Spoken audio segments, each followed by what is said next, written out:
Достар, құпия сырлар арнасына қош келдіңіздер. Мен бұл оқиғаны айтуға көпке дейін батпадым. Екі баланың анасымын. Үлгілі әйел, тыныш отбасы бәрі бар еді. Бірақ бір түн, бір ғана әлсіздік менің бүкіл өмірімді өзгертті. Сол түні күйеуімнің ең жақын досы біздің үйде қалды. Ал таңертең мен өзімді танымай ояндым.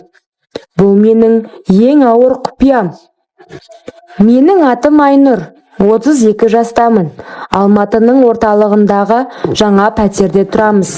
Күйеуім Ербол екеуміз бұл үйді балалар үшін кредитке алғанбыз. Ербол инженер, таңертең ерте кетіп, кеш қайтады.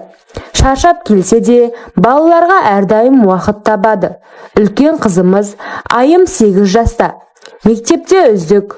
Кішкентай ұлымыз Арман 5-те. Балабақшаға барады. Өміріміз тыныш, қалыпты еді. Демалыста достар жиналады. Ерболдың ең жақын досы Нұрлан. Бала кезден бірге өскен. Нұрлан 35 жаста. 2 жыл бұрын ажырасқан. Қазір жалғыз тұрады. Әрқашан күлімсіреп жүреді. Маған да ерекше ілтипат танытатын. Кейде көз қарасы ұзақтау тоқтайтын. Қолымды ұстағанда сәл көбірек ұстап қалатын.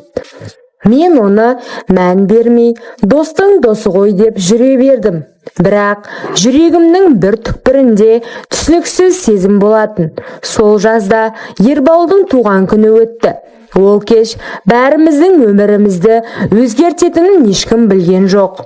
Кешке достар жиналды. Аулада дастархан жайылып, музыка ойнап тұрды. Балаларды әжеме апарып қойғанбыз. Жаман суда болды. Нұрлан кешігіп келді.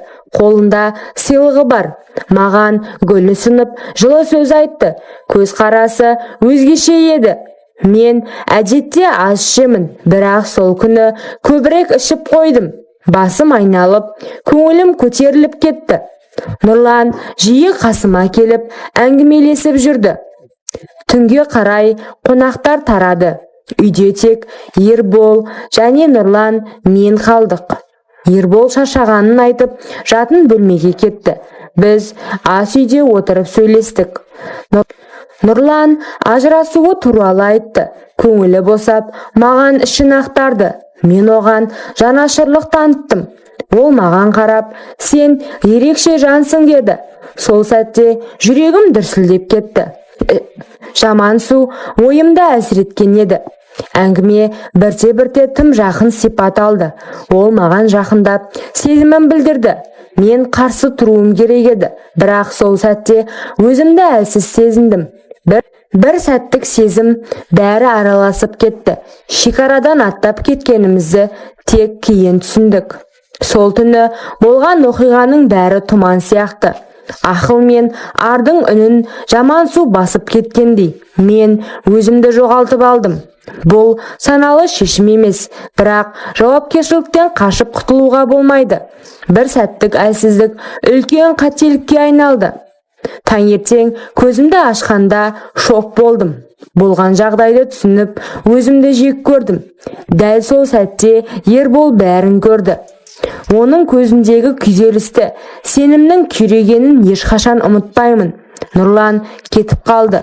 Ал мен айнаға қарап өзімді танымай қалдым. Сол күннен кейін үйіміз өзгерді. Ербол ештеңе сұрамады, бірақ көз қарасы бәрін айтып тұрды. Үйде үнсіздік орнады.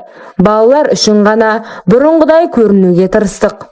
Нұрлан хабарламалар жазды. Мен оны біржола бұғаттадым.